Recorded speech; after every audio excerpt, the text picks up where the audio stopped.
पिछले एपिसोड में आपने देखा कि चेयरमैन रिजल्ट अनाउंस कर देता है, जहां पर नंबर 3 पर एक एंड्रू नाम का पोकेमॉन रेयर आता है। वहीं पर फर्स्ट और सेकंड रैंक के लिए टाई हो जाता है, जहां पर ऐश और रिचार्ड ने सेम बेस स्टार्ट रखने वाले पोकेमॉन्स को कैच किया था, जो कि टोटल 4732 थे। एंड्रू ने 10 पोकेमॉन कैच किए थे, वहीं पर ऐश ने 8 पोकेमॉन कैच किए थे, जिसमें एक अल्टीमेट पोकेमॉन भी शामिल था। सिंबल किसको मिलेगा ये डिसाइड करने के लिए दोनों ही पोकेमॉन ट्रेनर्स 1 वर्सेस 1 बैटल करते हैं, जहां पर ऐश अपने चार्जार्ड को, वहीं पर रिचार्ड अपने क्वैकरेल को चूज करता है। दोनों ही पोकेमॉन्स में काफी अच्छी फाइट चल रही होती है। अब आगे लास्ट में चार्जार्ड विंग अटैक का यूज करता है, वहीं पर क्वैकरेल इसको अपने हाथ का यूज करके रोकने की कोशिश करता है, जिससे एक बहुत ज्यादा बड़ा धमाका हो जाता है। धीरे धीरे पूरा स्मोक हट जाता है और देखने को मिलता है कि चार्जार्ड ने क्वैकरेल को डिफीट कर दिया है, यानी कि इस बैटल का विनर ऐश है। ऐश बहुत ज्यादा खुश होता है, वहीं पर दूसरी तरफ रिचार्ड डिसअपॉइंटेड हो जाता है। ब्रॉक, मिस्टी, सहीना और बाकी सारे पोकेमॉन ट्रेनर्स को ये बैटल देखकर बहुत ज्यादा मजा आ गया था। तभी चेयरमैन वहां पर आ जाता है और बोलता है कि इस बैटल को देखने के बाद मुझे थोड़ा सा भी डाउट नहीं है कि तुम इस सिंबल को डिजर्व करते हो। इसी के साथ वह ऐश को थर्ड सिंबल दे देता है, जिसको लेकर ऐश, चार्जार्ड, गेंजा सभी लोग सेलिब्रेट करते हैं। बट ऐश रिचार्ड के पास भी जाता है और बोलता है कि तुमने बहुत ज्यादा अच्छी बैटल करी है और तुमने 10 पोकेमॉन भी कैच किए थे, जो कि कोई छोटी बात नहीं है। आई होप तुम आगे जाके काफी सारे सिंबल कलेक्ट करोगे और पोकेमॉन लीग में मुझसे मिलोगे। रिचार्ड बोलता है जरूर, पर तब मैं तुम्हें डिफीट करके रहूंगा। एक्चुअली मैं पोकेमॉन बैटल्स में उतना ज्यादा अच्छा नहीं हूँ, बट पोकेमॉन कैचिंग टूर्नामेंट मेरे लिए एक बहुत ज्यादा बड़ी अपॉर्चुनिटी थी, जिसको मैंने मिस कर दिया है और मैं बैटल में भी हार गया। बट क्वैकरेल ने बहुत ज्यादा अच्छा एफर्ट दिया था। अब तुम पोकेबॉल के अंदर वापस आ जाओ, अब पोकेबॉल के अंदर रेस्ट करो। ऐश और रिचार्ड दोनों ही हाथ मिलाते हैं, वहीं पर रिचार्ड अपने हार को एक्सेप्ट करता है। मिस्टी, ब्रॉक और सहीना वहां पर आ जाते हैं। मिस्टी बोलते हैं कि ऐश तुम definitely one of the best Pokemon trainers हो। जब हम सबसे पहली बार इस वर्ल्ड में आए थे और इस वर्ल्ड के स्ट्रॉन्ग पोकेमॉन्स को देखा था, तो मुझे बिल्कुल भी नहीं लगा था कि तुम पोकेमॉन लीग तक भी पहुंच पाओगे। बट यहाँ के लेवल्स को मैच करने के लिए तुम और तुम्हारे पोकेमॉन्स ने और भी ज्यादा ट्रेनिंग करी है, एंड यहाँ पर भी आकर तुमने थर्ड लगातार क्वेस्ट कंप्लीट कर लिया है। ऐश बोलता है कि हाँ, मैंने और मेरे पोकेमॉन्स ने बहुत ज्यादा मेहनत करी है, बट एक चीज जो कि मैंने फील करी है वो ये है कि यहाँ पर कंपटीशन हमारे वर्ल्ड के मुकाबले बहुत ज्यादा है।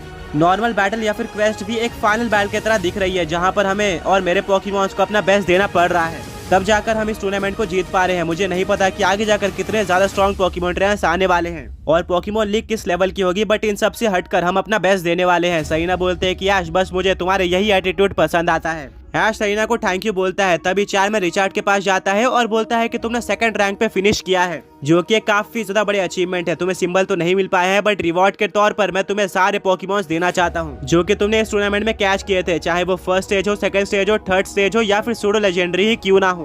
तुम सारे पोकेमॉन अपने साथ रख सकते हो और याद रखना ये सारे ही पोकेमॉन नॉर्मल पोकेमॉन से ज्यादा स्ट्रॉन्ग है, एंड ये तुम्हारे आगे के जर्नी में हेल्प करेंगे। वहीं पर थर्ड पोकेमॉन ट्रेनर एंड्रू भी अपने सारे पोकेमॉन्स रख लेता है। चेयरमैन बोलता है कि आज तुमने अल्टीमेट पोकेमॉन तो कैच कर लिया था, जो कि आगे जाकर तुम्हारी जर्नी में बहुत ज्यादा हेल्प करता, पर अब क्योंकि तुम्हें सिंबल मिल चुका है तो तुम्हें अपने सारे पोकेमॉन्स हमें देने होंगे जो कि तुमने टूर्नामेंट में कैच किए थे।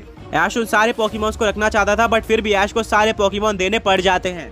फिर भी वो सिंबल लेकर खुश होता है, क्योंकि ऐश के पास करेंटली 6 मैच विनर पोकेमॉन थे, जो कि ऐश को किसी भी कंडीशन से बैटल जिताने का दम रखते हैं। वो सारे पोकेमॉन चेयरमैन को दे देता है और उनसे हाथ मिलाता है।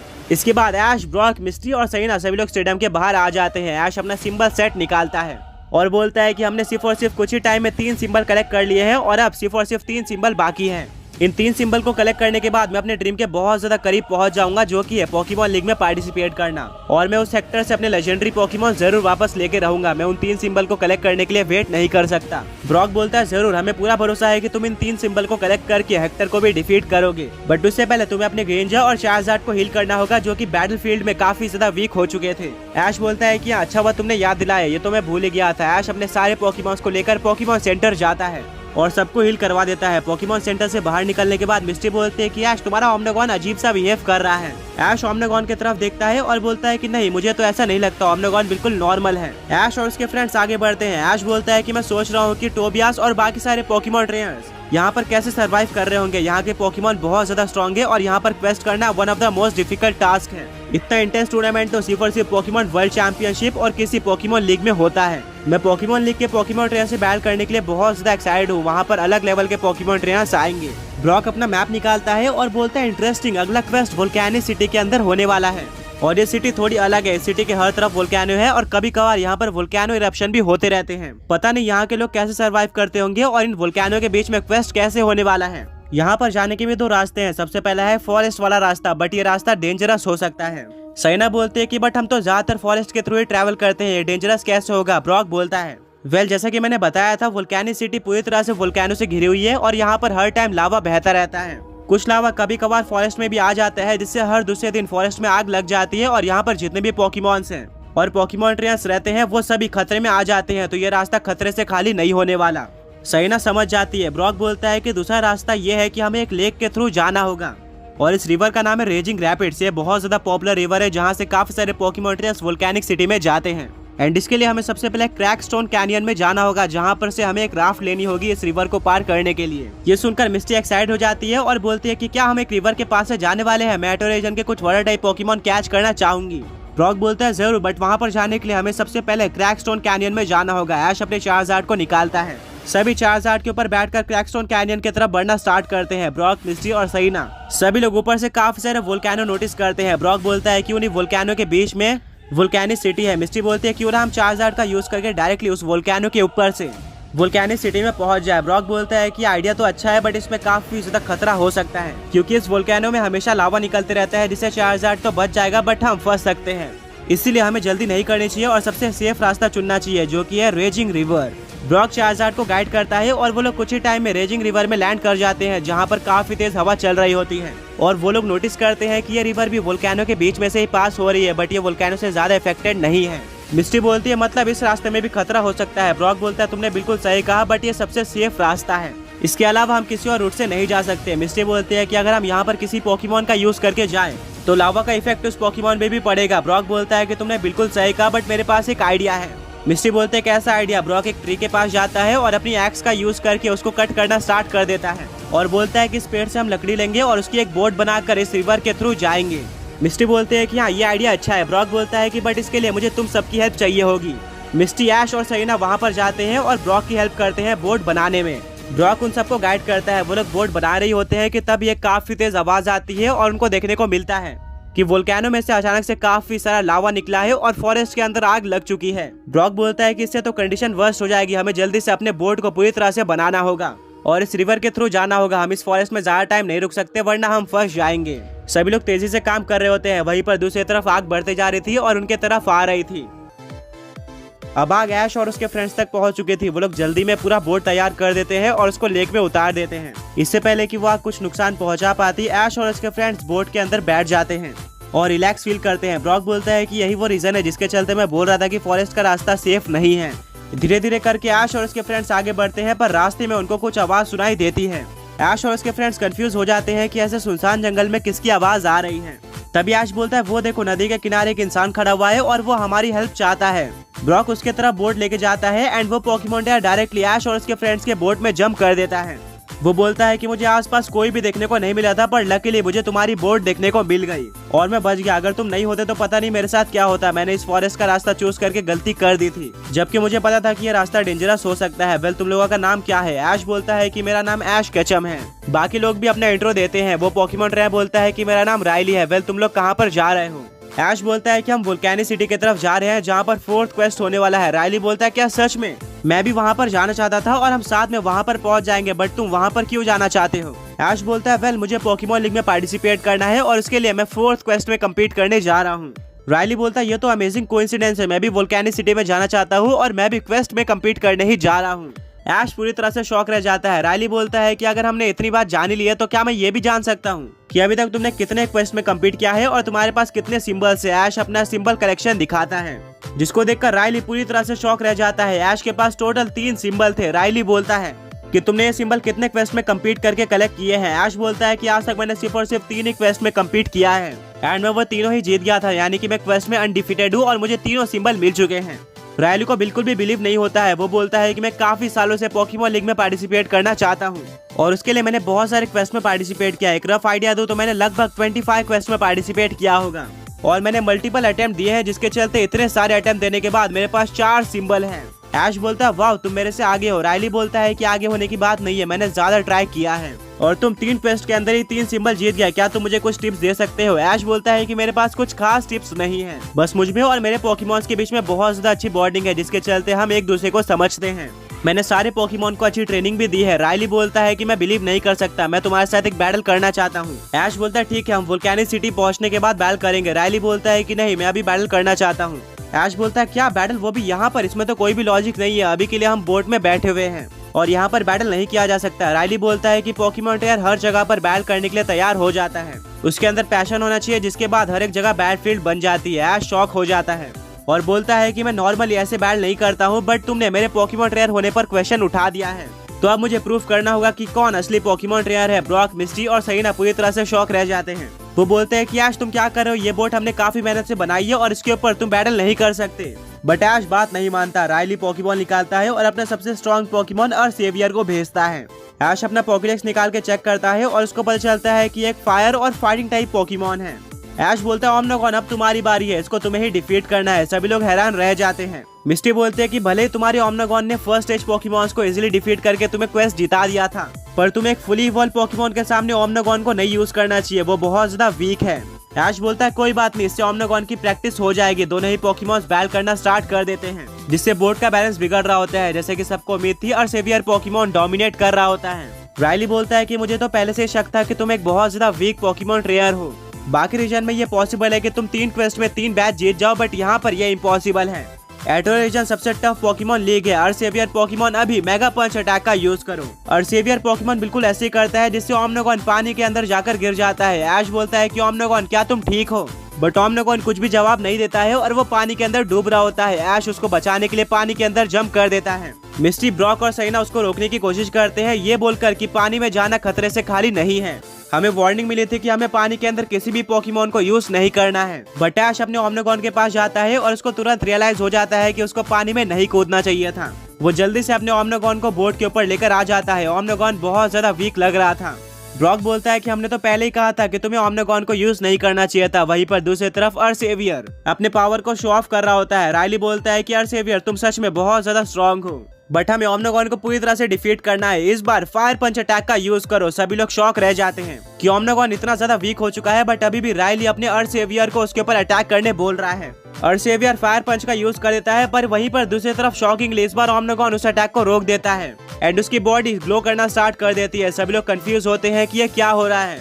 उसकी बॉडी साइज और टेल भी बड़ी हो जाती है और वो फाइनली एक अलग ही पोकेमॉन में कन्वर्ट हो जाता है। अब वो एक स्ट्रॉन्ग पोकेमॉन लग रहा था। ऐश बोलता है क्या ओमनोगॉन इवॉल्व हो चुका है? ब्रॉक बोलता है कि हाँ, ओमनोगॉन इवॉल्व हो गया है। ऐश इसके बारे में इन्फॉर्मेशन लेने के लिए अपना पॉकेडेक्स निकालता है, बट इस बार भी पॉकेडेक्स उसको स्कैन नहीं कर पाता। राइली बोलता है कि हमें इस पोकेमॉन के इवॉल्व होने से कोई भी फर्क नहीं पड़ता। अर्सेवियर फायर पंच अटैक का यूज करो। अर्सेवियर बिल्कुल ऐसे ही करता है, बट इस बार काउंटर में ओमनोगॉन यूज कर देता है काफी स्ट्रॉन्ग आयरन टेल अटैक का, जिससे अर्सेवियर पीछे की तरफ पुश हो जाता है और फाइनली वो एक काफी स्ट्रॉन्ग मेगा पंच का यूज करके अर्सेवियर को डिफीट कर देता है। राइली पूरी तरह से शॉक रह जाता है। वो अपने अर्सेवियर को पोकेबॉल के अंदर वापस लेता है और बोलता है कि तुम इतने छोटे पोकेमॉन से हार गए, मैंने कभी भी नहीं सोचा था। ऐश बहुत ज्यादा खुश होता है और अपने ओमनोगॉन को गले लगा लेता है, बट अब ये ओमनोगॉन नहीं रहा था, ये अपने सेकंड स्टेज में आ चुका था, जिसका नाम नोबोगॉन है। राइली अपने हार को एक्सेप्ट करने से मना कर देता है और बोलता है ये चीटिंग है, तुम्हारा पोकेमॉन बीच में इवॉल्व हो गया। एक टाइम पर मैंने इसको डिफीट भी कर दिया था और ये हार गया था। इस बैटल का विनर सिर्फ और सिर्फ मैं ही हूँ।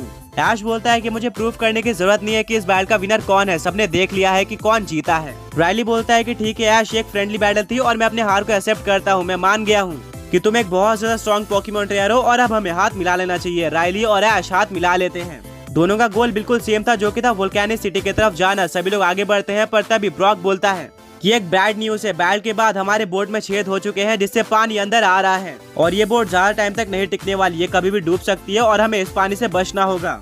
मिस्टी बोलते हैं कि मुझे पता था ऐश और राइली को यहाँ पर बैटल नहीं करनी चाहिए थी, अब हम कैसे आगे जाएंगे? राइली बोलता है एक सेकंड, मेरे पास एक आइडिया है। उसके पास कुछ लकड़ियाँ पड़ी हुई थी, जिसका यूज करके वो उन होल्स को फिक्स करने की कोशिश करता है, बट अभी भी पानी अंदर आते जा रहा था। बोट में पानी भरते जा रहा था और बोट डूबने वाली थी, बट किसी तरह से ब्रॉक सब कुछ मैनेज करता है और वो लोग धीरे धीरे आगे बढ़ रहे थे। तभी उनकी बोट काफी ज्यादा शेक करने लगती है। सभी लोग कंफ्यूज हो जाते हैं कि ऐसा कैसे हो रहा है। राइली बोलता है कि लगता है पानी के अंदर से काफी ज्यादा भारी पोकेमॉन हमारे बोट से टकराया है। सभी लोग लेक में देखते हैं एंड वहाँ पर सच में एक पोकेमॉन था, जो कि ऐश के ऊपर अटैक कर देता है, बट ऐश का पिकाचू सही टाइम पर थंडरबोल्ट का यूज करता है, जिससे वो पोकेमॉन वहाँ से भाग जाता है। ऐश बोलता है ब्रॉक ये कैसे पॉसिबल है, हमें तो वार्न किया गया था कि हमारे पोकेमॉन पानी के अंदर नहीं जा सकते हैं। बट ये पोकेमॉन्स इतने आसानी से पानी में कैसे रह रहे हैं? रायली बोलता है कि शायद ये वही पोकेमॉन्स थे जिनके बारे में मैं सोच रहा हूँ। ऐश रिप्लाई करता है, क्या, कौन से पोकेमॉन्स? रायली बोलता है कि यहाँ पर आने से पहले मुझे कैनियन पोकेमॉन्स के बारे में बताया गया था, जिसमें 3 ही टाइप के पोकेमॉन्स आते हैं। ये है रॉक, फ्लाइंग और फायर टाइप पोकेमॉन। ये सब यहाँ पर रहते हैं एंड अपने आप को अडेप्ट कर चुके हैं। इनको वोल्केनो या फिर पानी से कोई भी दिक्कत नहीं है। एंड हाँ, ये नॉर्मल पोकेमॉन से ज्यादा स्ट्रॉन्ग होते हैं। जिस पोकेमॉन ने अभी हमारे ऊपर अटैक किया था वो शायद से एक नैलियोरा पोकेमॉन था। तुमने नोटिस किया होगा कि ये फायर टाइप पोकेमॉन की तरह दिख रहा था, बट फिर भी ये पानी में तैर सकता है। यह है इनकी स्पेशलिटी। ऐश बोलता है, इंटरेस्टिंग, फिर तो मैं कैनियन पोकेमॉन को जरूर कैच करना चाहूंगा। रायली बोलता है कि ऐश अपने मत देखो, इनको कैच करना बहुत ज्यादा मुश्किल है, ये कोई नॉर्मल पोकेमॉन्स नहीं है। इसी तरह से सब लोग आगे बढ़ते जाते हैं। कुछ टाइम बाद ब्रॉक बोलता है कि हम आगे नहीं बढ़ सकते। सभी लोग कंफ्यूज हो जाते हैं कि ब्रॉक ऐसा क्यों बोल रहा है। ब्रॉक बोलता है कि वहाँ देखो, वहाँ पर एक वर्लपूल है।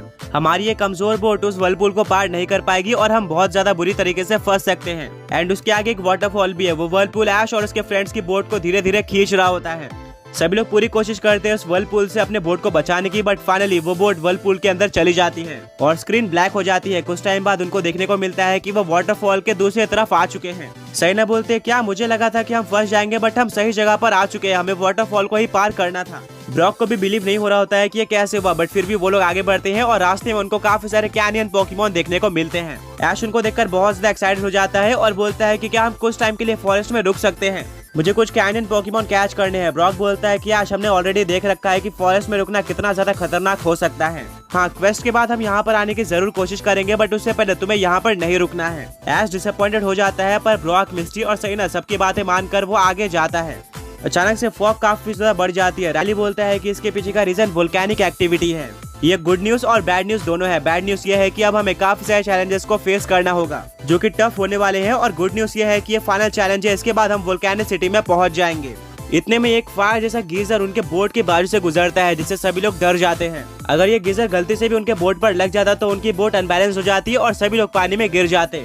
और यहाँ पर वोल्केनिक एक्टिविटी ज्यादा होने के चलते पानी बहुत ज्यादा गर्म है, शायद यहाँ पर कोई सरवाइव कर पाता।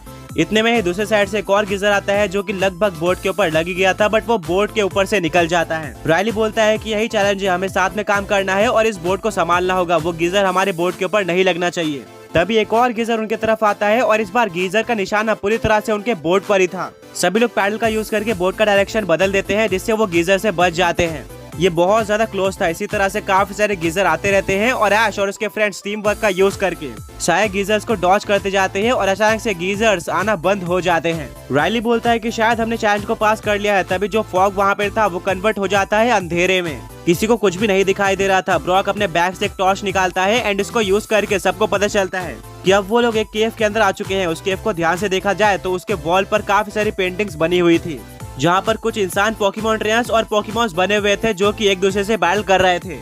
रायली बोलता है कि वोल्केनिक सिटी एक काफी ज्यादा हिस्टोरिक सिटी है, यहाँ पर हमेशा से स्ट्रॉन्ग पोकेमॉन ट्रेनर्स रहे हैं। ये एटो रीजन की one of the most iconic city है। सबसे पहले पोकेमॉन ट्रेनर्स यहीं पर आए थे और यहीं पर सबसे पहला क्वेस्ट होस्ट किया गया था। ये सिटी बहुत ज्यादा पॉपुलर है और यहाँ पर पोकेमॉन ट्रेनर्स आते रहते हैं, बट हाँ, उनको ये सारे चैलेंजेस फेस करने होते हैं। वो लोग वॉल को देखकर जा रहे होते हैं जहाँ पर बहुत सारी अमेजिंग पेंटिंग्स बनी हुई थी, जिससे उनको वोल्केनिक सिटी के बारे में काफी कुछ जानने को मिलता है। फाइनली वो लोग केव के बाहर आ जाते हैं और उनको देखने को मिलता है कि आगे 2 वोल्केनो से सभी लोग नर्वस हो जाते हैं, क्योंकि वोल्केनो काफी ज्यादा खतरनाक हो सकते थे। रायली बोलता है कि ये कोई डरने वाली बात नहीं है, तुम्हें ये तो पता ही होगा कि वोल्केनिक सिटी 4 वोल्केनो के बीच में बनी हुई है एंड ये 2 वोल्केनो उन्हीं में से एक है। ऐश बोलता है, क्या इसका मतलब ये है कि हम वोल्केनिक सिटी में पहुंचने वाले हैं? रायली बोलता है कि हाँ, तुमने बिल्कुल सही समझा। ऐश और उसके फ्रेंड्स बहुत ज्यादा खुश हो जाते हैं और 2 वोल्केनो की तरफ बढ़ते हैं। फाइनली वो लोग दोनों वोल्केनो के पार करके पहुंच जाते हैं वोल्केनिक सिटी में। ऐश बोलता है कि ये चैलेंज तो बहुत ज्यादा टफ था, बट आखिरकार हम वोल्केनिक सिटी पहुंच गए। रायली बोलता है कि मेरे पास रेस्ट करने का टाइम नहीं है, मैं जा रहा हूँ वोल्केनिक सिटी का क्वेस्ट ढूंढने।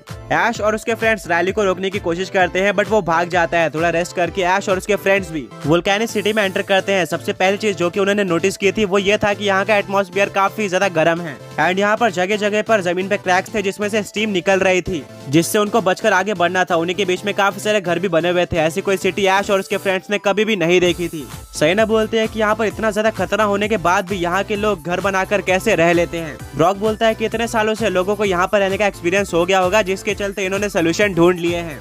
आसपास काफी सारे पोकेमॉन ट्रेनर्स थे और कुछ पोकेमॉन्स भी थे जो कि फ्लाइंग रॉक और फायर टाइप के थे। ऐश बोलता है इसमें कोई भी डाउट नहीं है कि ये सिटी बहुत ज्यादा अमेजिंग है, बट हम यहाँ पर क्वेस्ट में पार्टिसिपेट करने आए हैं। एक्सप्लोर करते हुए सेरेना को एक बिल बोर्ड देखने को मिलता है। वो बोलते हैं कि शायद यहाँ पर क्वेस्ट की कोई इन्फॉर्मेशन हो सकती है। ब्रॉक एनालाइज करता है और बोलता है कि यहाँ पर फ्लेम हार्ट चैलेंज के बारे में बताया गया है, शायद यही तुम्हारा क्वेस्ट है। बट यहाँ पर ऐसा लिखा हुआ है कि सिर्फ और सिर्फ बहादुर पोकेमॉन ट्रेनर यहाँ पर पार्टिसिपेट कर सकते हैं और सिंबल जीत सकते हैं। जो भी पोकेमॉन ट्रेनर इस क्वेस्ट को जीतता है उसको सिर्फ और सिर्फ सिंबल ही नहीं बल्कि मिलने का मौका मिलेगा कैनियन पोकेमॉन से, जिसको गार्डियन ऑफ फ्लेम्स के नाम से भी जाना जाता है। ऐश बहुत ज्यादा एक्साइटेड हो जाता है और बोलता है कि गार्डियन ऑफ फ्लेम्स डेफिनेटली ये कोई लेजेंडरी पोकेमॉन होने वाला है, मैं इससे मिलना चाहूंगा। ब्रॉक बोलता है कि हाँ, बट ये चैलेंज उतना ज्यादा इजी नहीं होने वाला है। मिस्ट्री रिप्लाई करती है बिल्कुल, और हमें ये भी नहीं भूलना चाहिए कि हमें नहीं पता है कि यहाँ पर कौन से पोकेमॉन्स आने वाले हैं। इससे पहले कि वो लोग कुछ प्लान कर पाते वहाँ पर एक एल्डर वुमेन आ जाती है जिसने ट्रेडिशनल क्लोथ्स पहने हुए थे और बोलती है कि अगर मैं गलत नहीं हूँ तो तुम लोग यहाँ से नहीं हो। ऐश बहुत ज्यादा कंफ्यूज हो जाता है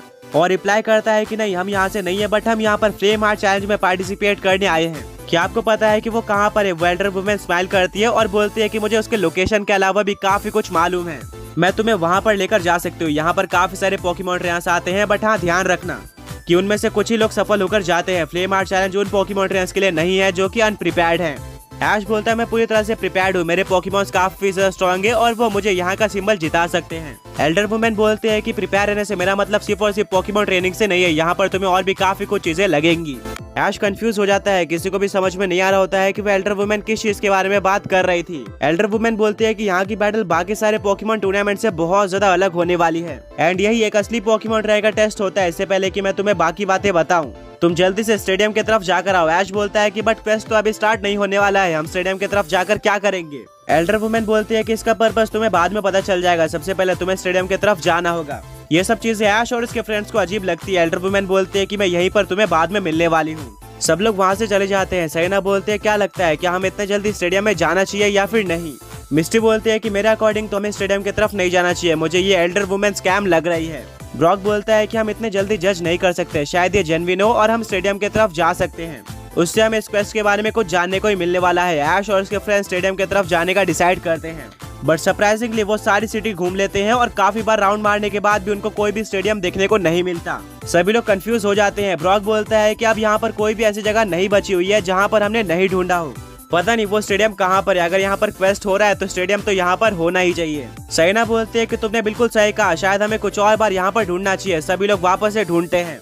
काफी ज्यादा मेहनत करने के बाद उनको कोई भी स्टेडियम देखने को नहीं मिलता। वो कुछ पोकेमॉन ट्रेनर से भी पूछते हैं, बट वो पोकेमॉन ट्रेनर्स को भी नहीं पता था कि स्टेडियम कहाँ पर है। कुछ तो ये भी बोलते हैं कि सिटी के अंदर कोई भी स्टेडियम नहीं है। मिस्टी बोलती है कि मैंने तो पहले ही बोला था कि वो एल्डर वुमेन स्कैम है और हमें उसकी बात नहीं माननी चाहिए थी, हमने फालतू में उसकी बात मानी। सभी लोग गुस्सा हो जाते हैं और फिर उस एल्डर वुमेन के पास जाते हैं। सरप्राइजिंगली वो उस जगह पर खड़ी हुई थी। ऐश बोलता है कि आपने हमें स्टेडियम ढूंढने बोला था। एल्डर वुमेन बोलती है कि हाँ मुझे याद है, तो क्या तुम्हें स्टेडियम मिला? ऐश बोलता है कि नहीं, हमें कोई भी स्टेडियम देखने को नहीं मिला, अब हम बहुत ज्यादा थक चुके हैं और आपको ऐसा नहीं करना चाहिए था। एल्डर वुमेन बोलती है कि मैंने इसीलिए तुम्हें स्टेडियम ढूंढने बोला था क्योंकि ये इकलौती ऐसी सिटी है जहाँ पर क्वेस्ट होने के बाद भी कोई स्टेडियम एग्जिस्ट नहीं करता है। सभी लोग पूरी तरह से शॉक रह जाते हैं। ऐश बोलता है ये कैसे पॉसिबल है, अभी तक मैंने 3 क्वेस्ट में पार्टिसिपेट किया है, तीनों ही स्टेडियम में हुए थे, इवन एक पोकेमॉन कैचिंग टूर्नामेंट भी था एंड वो भी स्टेडियम के अंदर ही होता है।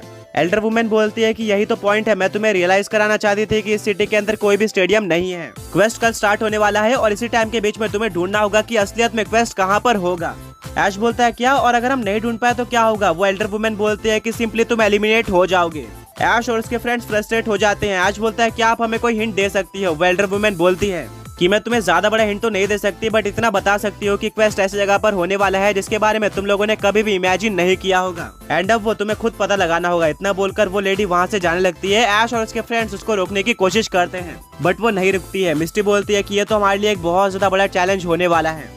सेरेना बोलती है हाँ, हमारे पास टाइम भी बहुत ज्यादा कम है और अगर हम इस टाइम में क्वेस्ट को नहीं ढूंढ पाए तो शायद ही ऐश फ्लेम हार्ट टूर्नामेंट में पार्टिसिपेट कर पाएगा। ब्रॉक बोलता है कि इसके अलावा एक और काफी बड़ा चैलेंज है, जो कि ये है कि अगर हम टूर्नामेंट को ढूंढ भी लेते हैं तो भी हमें नहीं पता होगा कि वहाँ पर ऐश को किस तरह के पोकेमॉन्स को यूज करना है एंड ऐश के पास प्रिपरेशन के लिए बहुत ज्यादा कम टाइम होने वाला है, हमें अपना काम जल्दी से स्टार्ट करना होगा।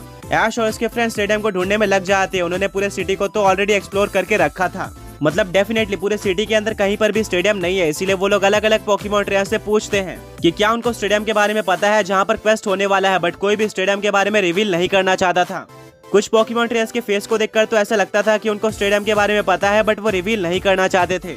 सभी लोग पोकेमॉन ट्रेनर्स से पूछ कर थक जाते हैं। ब्रॉक बोलता है कि ऐसे तो काम नहीं चलने वाला। ये बहुत ही ज्यादा अजीब चीज है कि यहाँ पर इतने सारे लोग रहते हैं बट किसी को भी स्टेडियम के बारे में नहीं पता है। मिस्टी बोलती है कि हाँ, ये बिल्कुल भी पॉसिबल नहीं है। शायद कोई ऐसा रूल होगा जिसके अकॉर्डिंग हम पोकेमॉन ट्रेनर्स को ये स्टेडियम के बारे में नहीं बता सकते। इतने में सैना बोलते हैं कि वहाँ देखो, वहाँ पर रायली है। रायली पोकेमॉन ट्रेनर से कुछ पूछ रहा होता है एंड काफी ज्यादा जल्दी में दिख रहा था। ऐश रायली को आवाज देता है और रायली ऐश के पास आ जाता है। ऐश बोलता है, क्या तुम्हें स्टेडियम के बारे में पता है जहाँ पर क्वेस्ट होने वाला है? शायद तुमने अभी तक उसको ढूंढ लिया होगा। रायली बोलता है कि मेरे पास एक गुड न्यूज है। एक्चुअली में मुझे भी नहीं पता है कि स्टेडियम कहाँ पर है और मैं भी सबसे यही पूछ रहा हूँ।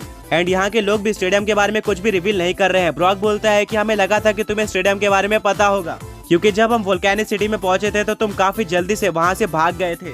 रायली बोलता है कि मुझे लगा था कि बाकी सारे टूर्नामेंट्स की तरह यहाँ पर भी स्टेडियम को ढूंढना आसान होगा एंड ट्विस्ट अंदर के चैलेंज में होने वाला है, बट यहाँ पर तो स्टेडियम को ढूंढना इतना ज्यादा हार्ड है। मैं इमेजिन भी नहीं कर सकता कि चैलेंज कितना ज्यादा हार्ड होने वाला है। मुझे एक एल्डर वुमेन मिली थी एंड उसने मुझे बताया था कि यहाँ का चैलेंज अलग होगा। ऐश बोलता है, क्या एल्डर वुमेन? क्या उन्होंने तुमको स्टेडियम ढूंढने बोला था? रायली बोलता है कि हाँ, बट तुम्हें ये कैसे पता? ऐश हंसने लगता है और ब्रॉक बोलता है कि हमें भी वो एल्डर वुमेन मिली थी एंड उसने यही सेम चीज हमें भी बोली थी। रायली बोलता है कि वेल, हम ये सब बातें बाद में भी कर सकते हैं। फिलहाल के लिए हमारे पास सिर्फ और सिर्फ एक दिन का टाइम है और हमें साथ मिलकर स्टेडियम को ढूंढना होगा, वरना हम फंस जाएंगे और इस टूर्नामेंट से एलिमिनेट हो जाएंगे। सभी लोग रायली की बात से एग्री करते हैं और साथ मिलकर क्वेस्ट को ढूंढना स्टार्ट कर देते हैं।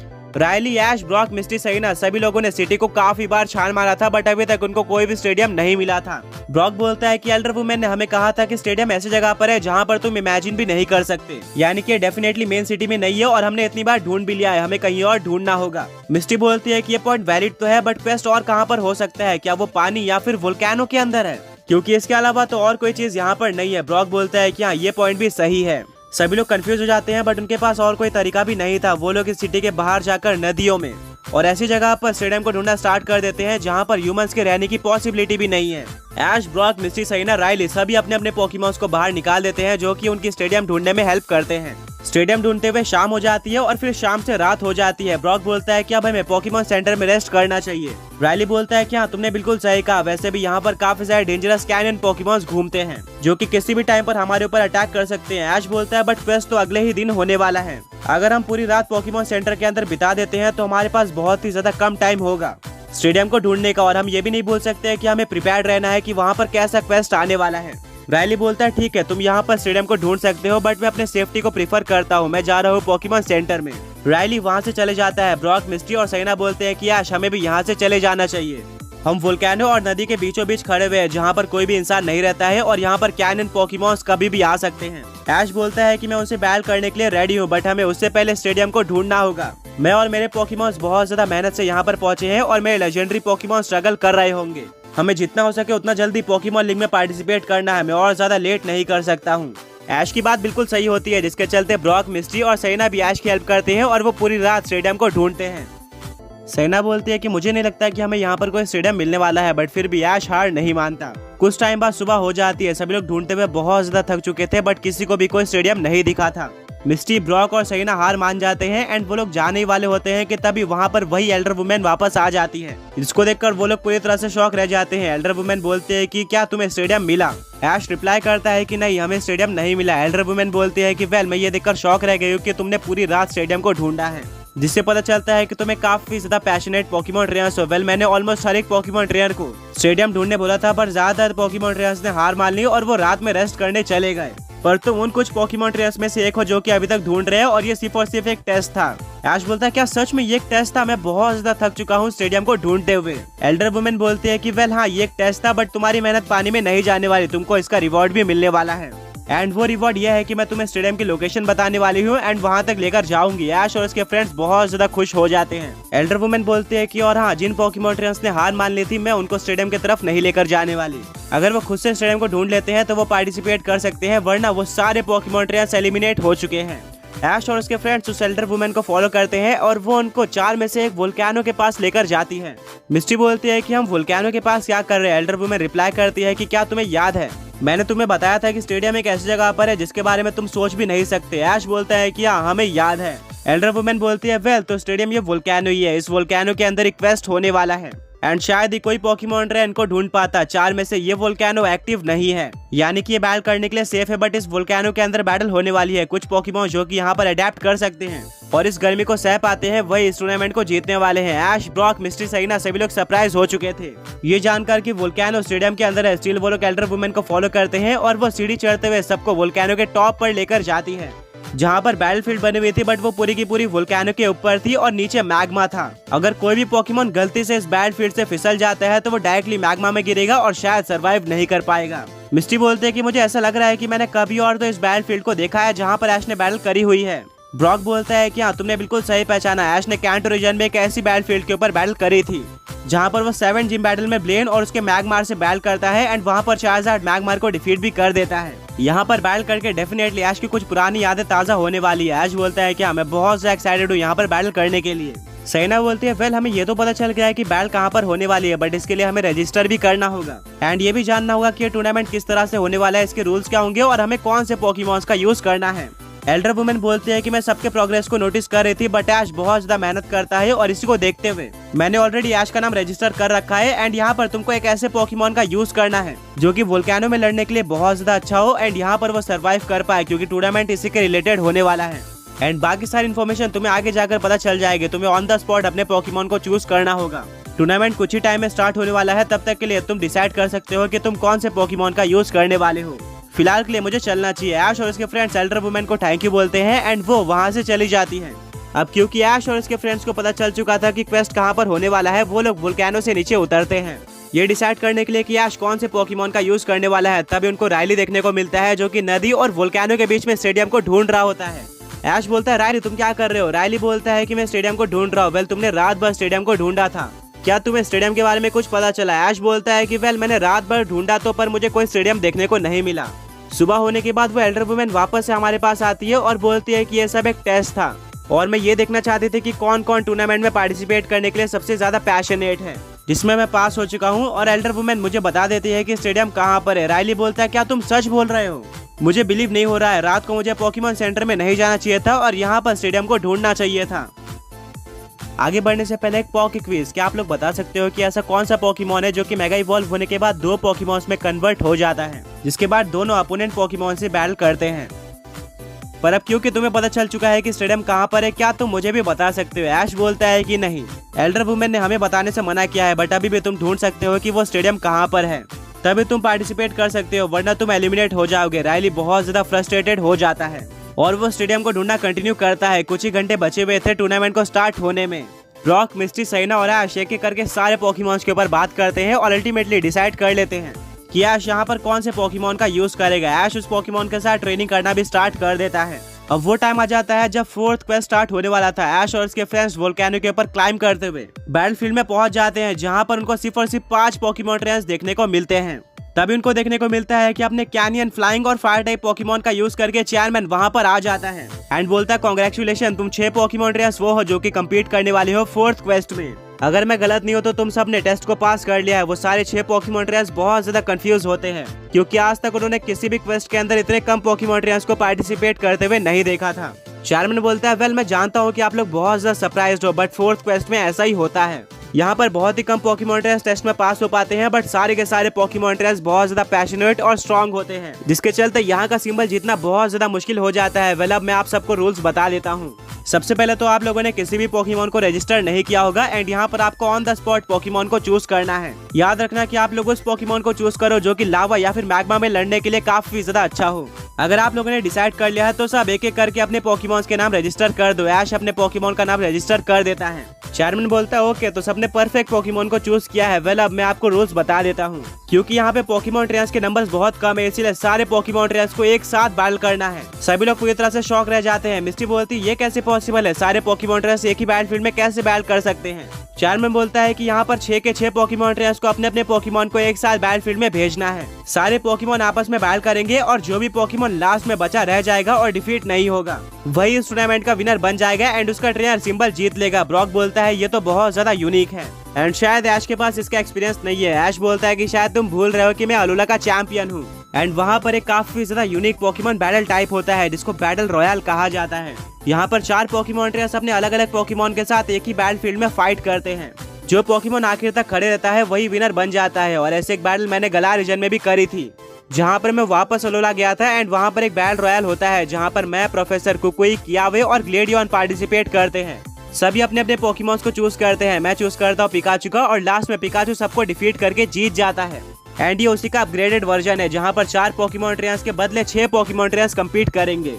सैना बोलती है वाह ऐश, इसका मतलब तुम्हें बैटल रॉयल और वोल्केनो पे लड़ने का एक्सपीरियंस है। ऐश बोलता है कि हाँ मैं इस बैटल के लिए पूरी तरह से रेडी हूँ। चायरमैन बोलता है रुक जाओ, इतनी जल्दी मत करो, इसमें एक और ट्विस्ट है। सभी लोग अपने पोकेमॉन्स को रजिस्टर करके रेडी हो ही गए थे कि तभी चायरमैन बोलता है कि रुक जाओ, इसमें एक और ट्विस्ट है। इसमें नॉर्मली कोई पोकेमॉन डिफीट तो हो सकता है, बट अगर लावा उछल के किसी पोकेमॉन के ऊपर लग जाता है या फिर कोई पोकेमॉन बैटलफील्ड से फिसल कर लावा में गिर जाता है तो वो भी एलिमिनेट हो जाएगा या फिर हार जाएगा। तो हाँ, संभल कर खेलना। ब्रॉक बोलता है मुझे पता ही था, इसीलिए सब लोग बोल रहे थे कि ऐसे पोकेमॉन को चूज करो जो कि लावा में बैटल करने के लिए अच्छा है। हमने सब कुछ परफेक्टली प्लान करके पोकेमॉन चूज किया है। चेयरमैन बोलता है कि अब सारे के सारे 6 पोकेमॉन ट्रेनर्स बैटलफील्ड में आ जाए। इस बैटल का रेफरी चेयरमैन ही होने वाला था, जो कि अपने कैनियन पोकेमॉन के ऊपर बैठकर पूरी बैटल देखने वाला था। अब सारे पोकेमॉन ट्रेनर्स एक एक करके अपना इंट्रो देते हैं। सबसे पहली पोकेमॉन ट्रेनर थी काया, जो कि यूज करने वाली थी पायरो ड्रेक पोकेमॉन को। ये एक फायर ड्रैगन टाइप पोकेमॉन था। काया के अकॉर्डिंग ये लावा में बहुत ज्यादा अच्छी तरीके से बैटल कर सकता है। अगला पोकेमॉन ट्रेनर बोलता है कि मेरा नाम है रायलन। वो अपना पोकेमॉन निकालता है और भेजता है टेराफैंग पोकेमॉन को। ये ग्राउंड और डार्क टाइप पोकेमॉन है। रायलन के अकॉर्डिंग यहाँ पर ज्यादातर Pokemon trainers fire type Pokémons का यूज करने वाले थे, जो कि लावा में अच्छे से काम आए। बट रायलन ने स्ट्रेटेजी बनाई और यूज किया ग्राउंड टाइप पोकेमॉन को, जो कि फायर टाइप पे सुपर इफेक्टिव है। सैना बोलती है वाह, रायलन ने काफी स्मार्ट मूव का यूज किया है। इसके बाद थर्ड पोकेमॉन ट्रेनर होता है ऐश।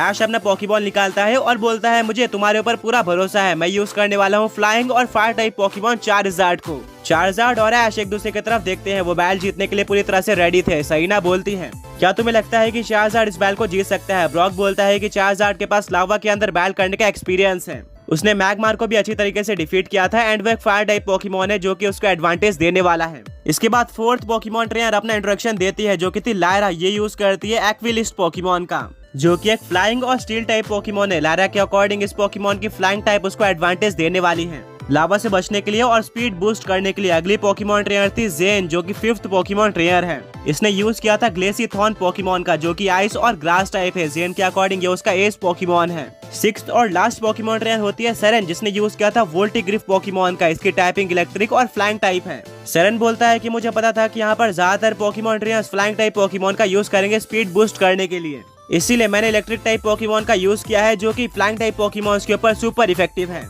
रेफरी बोलता है कि अब सारे पोकेमॉन ट्रेनर्स का इंट्रो हो चुका है और सब ने अपने अपने पोकेमॉन्स को बैटलफील्ड में भेज दिया है। जो भी पोकेमॉन ट्रेनर बैट के आखिर तक खड़े रहता है वही विनर होने वाला है और बाकी सारे पोकेमॉन ट्रेनर्स एलिमिनेट हो जाएंगे।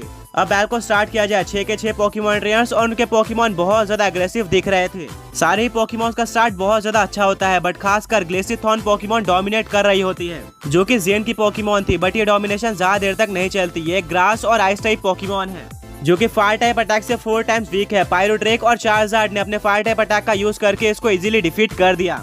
यानी कि अब सिर्फ और सिर्फ 5 पोकेमॉन बचे हुए थे। अगली पोकेमॉन जो कि एलिमिनेट होती है वो थी लायरा की एक्विलिस्ट, जिसके ऊपर चार्जार्ड फायर ब्लास्ट का यूज करता है और ये एक ही अटैक में हार जाती है, क्योंकि एक स्टील टाइप पोकेमॉन है जो कि फायर टाइप से वीक है। कुछ ही टाइम के अंदर 2 पोकेमॉन ट्रेनर्स एलिमिनेट हुए थे और बैटलफील्ड में अब सिर्फ और सिर्फ 4 पोकेमॉन्स बचे हुए थे। ब्रॉक बोलता है कि इन पोकेमॉन ट्रेनर्स ने उन पोकेमॉन को यूज करके गलती की है जो कि फायर टाइप से वीक है। वेल, आगे बढ़ने से पहले पिछले पॉकी क्विज के विनर्स ये रहे और आज का पॉकी क्विज ये है, वो कौन सा पोकेमॉन है जिसके पास बेस फॉर्म है, यानी कि बिना कोई फेनोमेना के सबसे हाईएस्ट बेस स्टैट है। बाकी सारे चारों पोकेमॉन्स काफी ज्यादा स्ट्रॉन्ग लग रहे थे, स्पेशली काया का पायरो ड्रेक और ऐश का चार्जार्ड डोमिनेट कर रहा था।